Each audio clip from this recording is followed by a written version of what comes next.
বলুন, বিয়ের পরে কিন্তু ছেলেরা আরো বেশি ছোট হয়ে যায়, কারণ বাবুর মায়েদের ভালোবাসা তখন বাবুদের প্রতি 10 গুণ বাইরে যায়।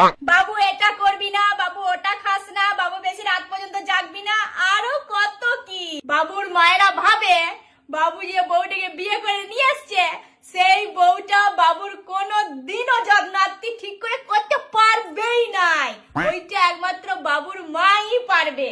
তাই বাবুর মায়েদেরকে আমি একটা কথা বলতে চাই, তা বলছি বাবুর এত কষ্ট করে মেয়ে খুঁজিয়ে বিয়ে না দিলেই হয়, বাবুকে নিজের কোলে রাখলেই হয়। কি দরকার এত লোক খাইয়ে এত পয়সা খরচ করে বাবুর তার একটা বউ